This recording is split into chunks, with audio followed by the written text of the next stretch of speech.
আসসালামু আলাইকুম সবাইকে। আজকে চলে আসলাম নতুন একটা ব্লগ নিয়ে। তো আমি হচ্ছে দারাজ থেকে কিছুদিন আগে একটা পার্সেল অর্ডার করেছি। যেটা আসলে আমার ওপেন করা হয়নি। তো এটা ওপেন করার জন্য নিয়ে বসলাম আজকে। আ অনেকদিনে আগেই এনে রেখেছি। মেইন কথা হচ্ছে অনেকদিন আগে অর্ডার করেছি সেটা আসতে আমার ১.৫ মাস সময় লেগেছে প্রায়। তো হচ্ছে আমি ৩ টা প্রোডাক্ট অর্ডার করেছিলাম। এখন জানি না কেমন হবে। আ ফার্স্ট এ আমি যেটা পেলাম সেটা হচ্ছে সেটার মধ্যে আ খুব সুন্দর বেবি পিঙ্ক কালারের একটা হচ্ছে এটা ওয়াচ, ওয়াচ পেয়েছি একটা। ভালো কোয়ালিটি মোটামুটি ভালো রেঞ্জের মধ্যে। তো আমি প্রাইসটা বলে দিব লাস্টে যে ৩ টা মিলিয়ে আমাকে কত নিয়েছে। মানে অবিশ্বাস্য প্রাইস। তারপরও এটার মধ্যে আমি আবার দেখি যে ছোট, ছোট কিছু জিনিস আছে, হ্যাঁ? আ তো সেটাকে আমি আবার ওপেন করছিলাম।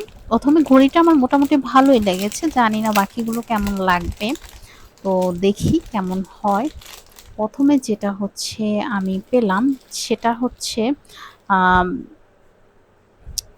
এই তো পেয়ে গেলাম। একটা হচ্ছে আ চেইন মেবি না ব্রেসলেট, হ্যাঁ?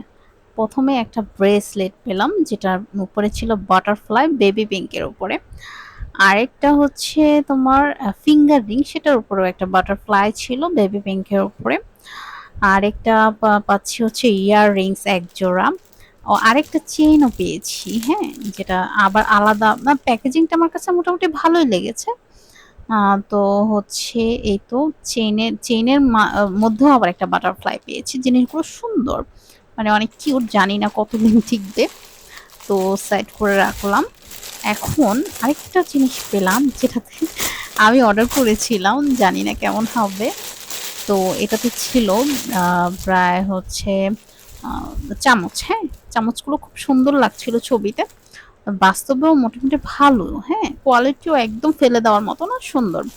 কোয়ালিটিও ভালো। প্রত্যেকটা চামচের আলাদা, আলাদা শেপ আছে, হ্যাঁ? একটা লাভ, একটা হচ্ছে ফ্লাওয়ার।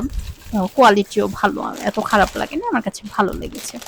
তো আরেকটা জিনিস হচ্ছে এই তো এটা হচ্ছে আমি ব্যান্ড অর্ডার করেছিলাম। যেখানে দেখা যাচ্ছিল যে ৪ পিসের ব্যান্ড, হ্যাঁ? থাকবে।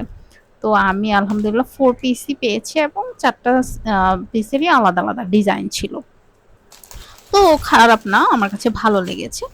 তো আমার হচ্ছে প্রাইস এসেছিল আ ৬০০ সামথিং ডেলিভারি চার্জ সহ। এই সবগুলো প্রোডাক্ট মিলে, হ্যাঁ? জানি না আমি ঠকেছি না জিতেছি। তবে জানাবেন প্লিজ কমেন্টে।